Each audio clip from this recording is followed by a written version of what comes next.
Video में हम BSc part first के डिस्क्रीट मैथमेटिक्स के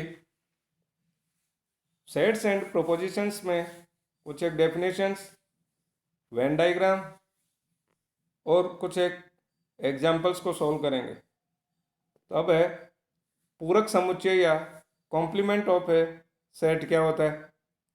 तो कॉम्प्लीमेंट ऑफ सेट है कि किसी भी समुच्चय ए का पूरक समुच्चय का क्या मतलब होगा कि समुच्चय ए के जो एलिमेंट्स हैं अगर हम उनको सार्वत्रिक समुच्चय के एलिमेंट्स में से हटा दें तो जो बचे हुए एलिमेंट्स होंगे वो समुच्चय ए के पूरक समुच्चय के अवयव होंगे। यानी यदि सार्वत्रिक समुच्चय यू के किसी भी उप समुच्चय ए का पूरक समुच्चय ये यू के उन सभी अवयवों का समुच्चय होगा जो ए के अवयव नहीं है। अर्थात अगर यू में से ए के यू और ए के कॉमन एलिमेंट्स को मीन्स यू ए के एलिमेंट्स को हम यू में से हटा दें तो जो बचे हुए एलिमेंट्स होंगे वो ए के पूरक समुच्चय के अवयव होंगे। इसे यू माइनस ए या ए सी या ए डैश से व्यक्त करते हैं। अर्थात ए के पूरक समुच्चय यानी ए डैश इक्वल्स टू, इसका क्या मतलब हुआ कि set of all x such that x belongs to U. X सार्वत्रिक समुच्चय के अवयव तो है but x does not belongs to A. अब जैसे ये ए डैश का या ए के पूरक समुच्चय का वेन डायग्राम हो गया कि यू के एलिमेंट्स में से ए के में ए बिल्कुल खाली है, देखो ए में एक भी एलिमेंट नहीं है। तो ए के एलिमेंट्स को हटाने के बाद जो ए के बाहर के जितने भी एलिमेंट्स हैं वो सारे वो ए डैश के एलिमेंट्स होंगे। तो ये इससे ये जो एलिमेंट्स हैं ये सभी ए डैश, तो ये ए डैश का वेन डायग्राम हो गया। अब इसको एग्जाम्पल के रूप में लें, यदि ए इक्वल्स टू ए में समुच्चय ए में अवयव है 1 2 3 4, इसी तरीके से जो सार्वत्रिक समुच्चय है उसमें एलिमेंट्स हैं 1 2 3 4 5 6 7, तो फिर ए डैश में कौन से एलिमेंट होंगे? ए के जो एलिमेंट्स हैं 1 2 3 4, इनको अगर हम यू में से हटा दें तो जो बचे हुए एलिमेंट्स हैं वो क्या आ गए 5 6 और 7, तो ये ए डैश के एलिमेंट्स हो गए।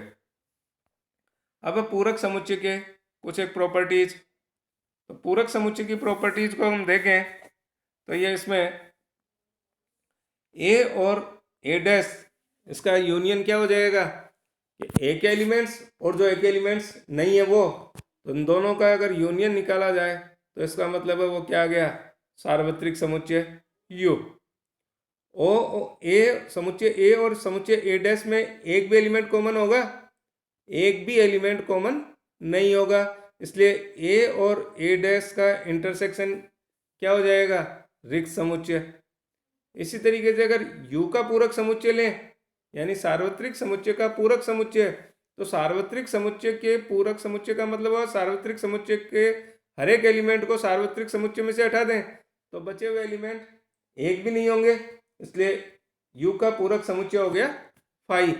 इसी तरीके से रिक्त समुच्चय का पूरक समुच्चय क्या हो जाएगा पूरा का पूरा सार्वत्रिक समुच्चय।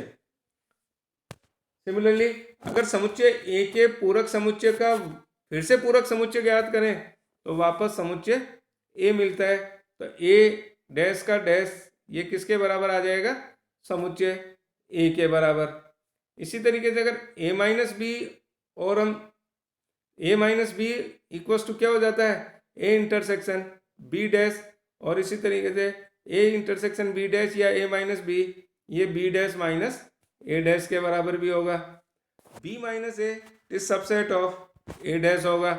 इसी तरीके से बी माइनस ए डैश ये बी इंटरसेक्शन ए के बराबर होगा। अब यदि ए बी का सबसेट है तो ए बी का सबसेट होने का मतलब है बी डैश ए डैश का सबसेट होगा, और यदि ए और बी बराबर है तो ए और बी अगर बराबर है तो फिर ए डैश और बी डैश भी बराबर होंगे।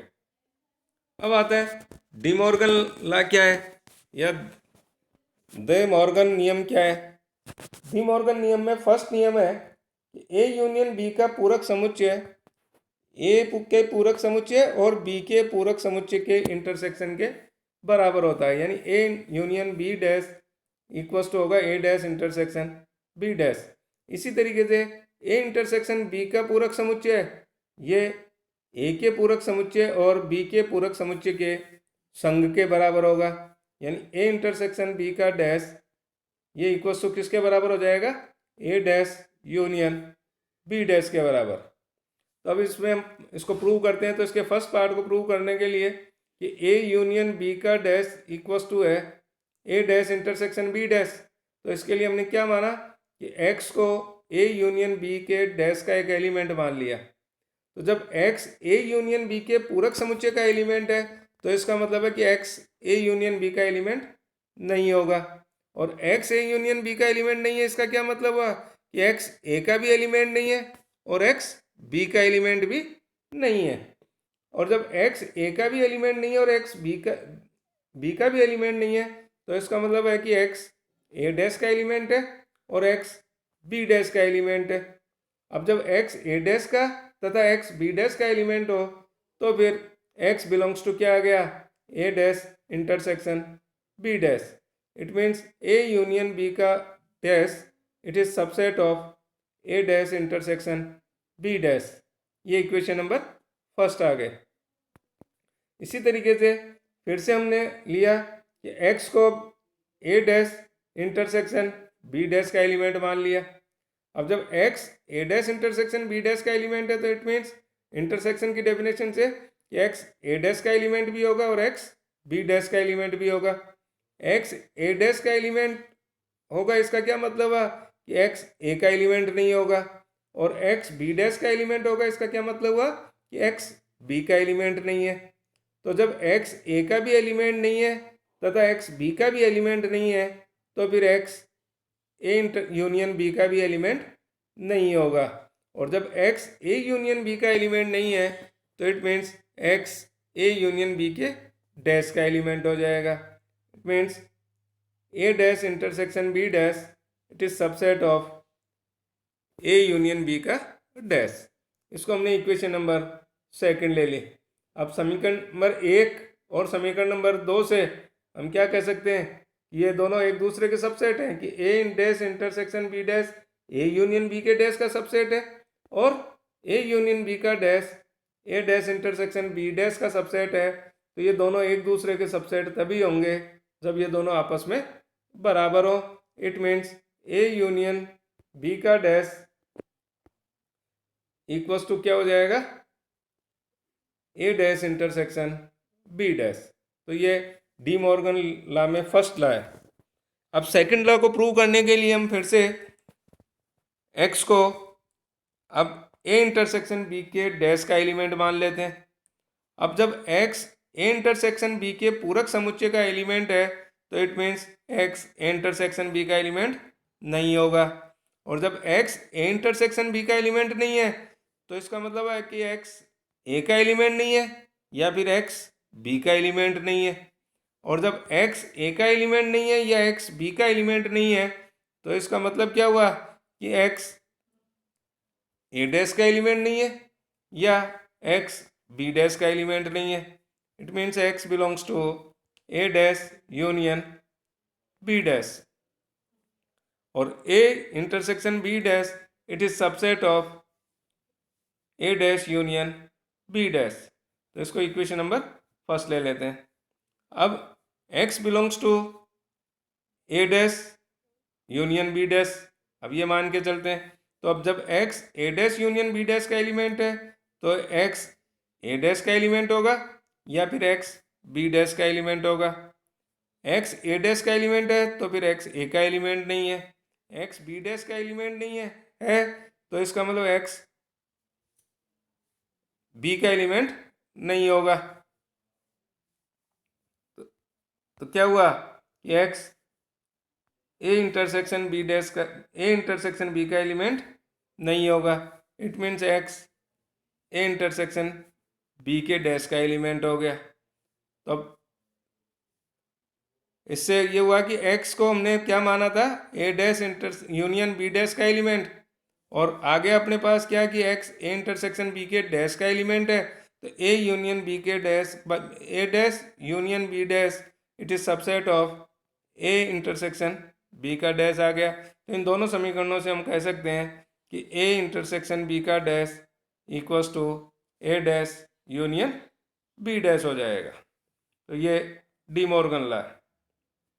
अब है दो समुच्चयों का सम्मित अंतर क्या होता है, या symmetric difference of the sets क्या होंगे। तो दो समुच्चय ए और बी, इनके सम्मित अंतर को ए प्लस बी या ए डेल बी से निरूपित करते हैं।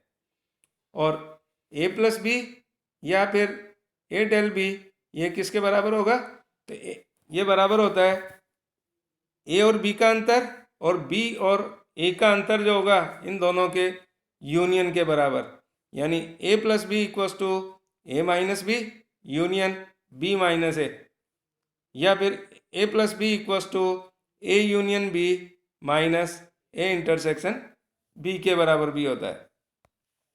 अब जैसे एग्जाम्पल के रूप में लें तो यदि समुच्चय ए इक्वल्स टू 1 2 3 4 हो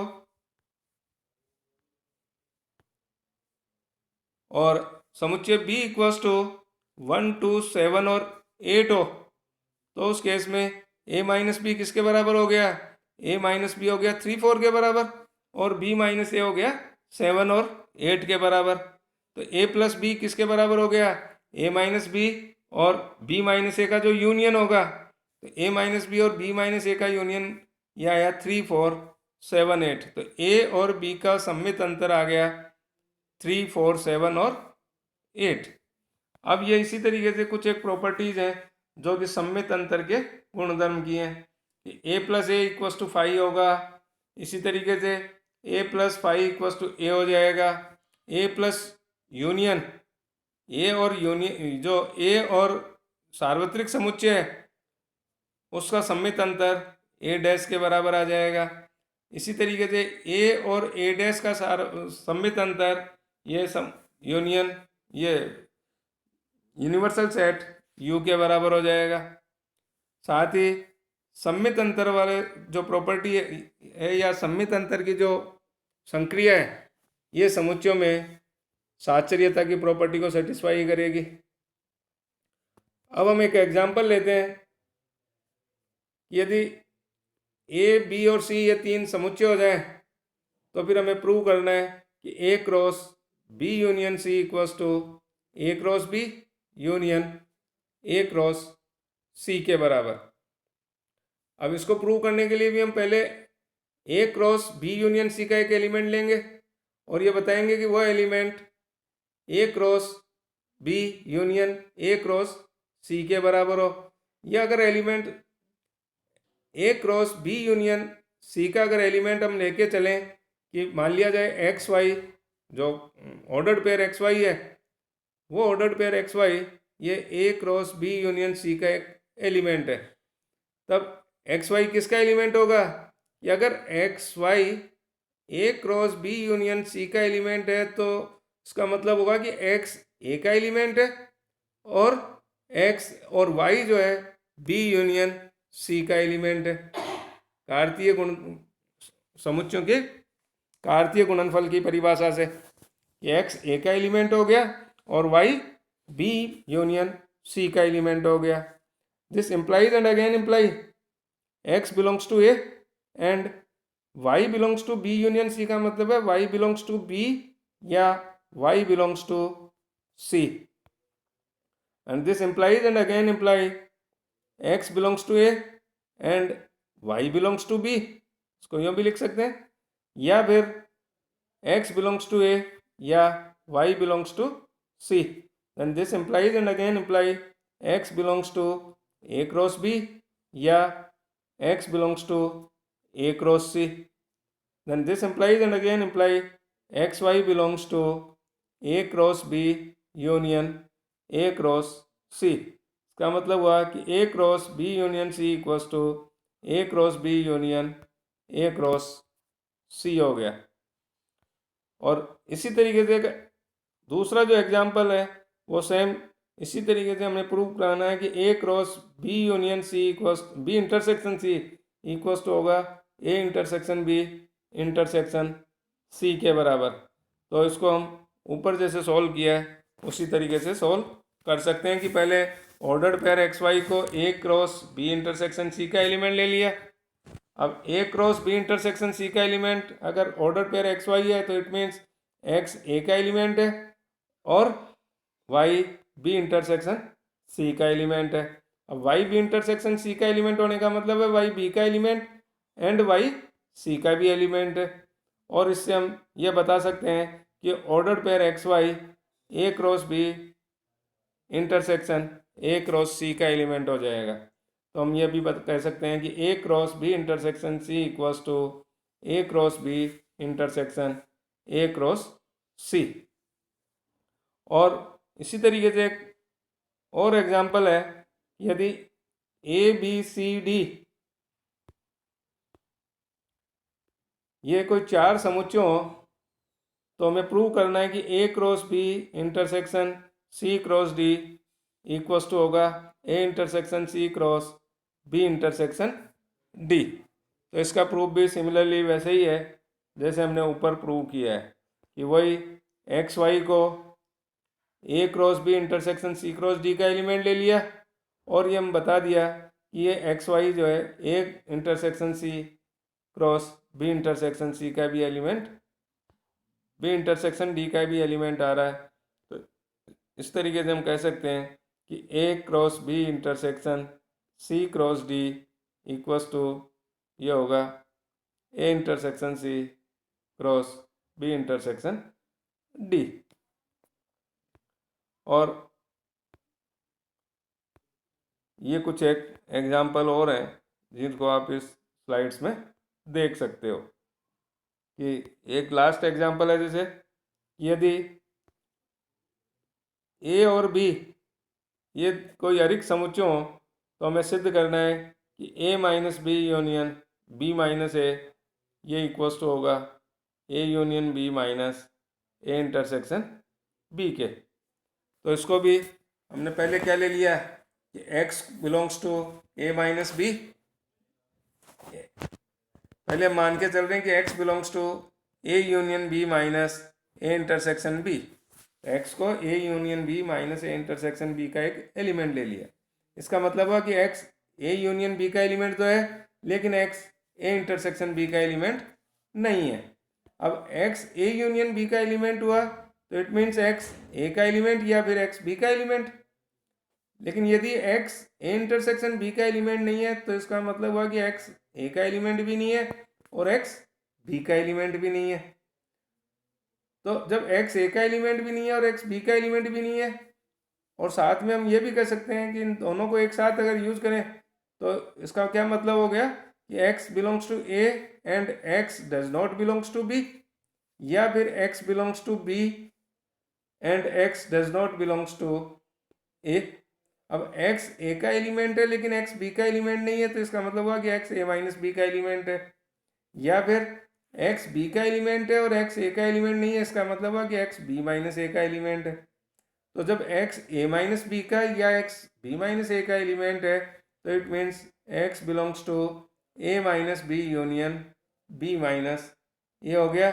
इसलिए हम कह सकते हैं कि a minus B union b minus A ये a union b minus A intersection b के बराबर है। Thank you.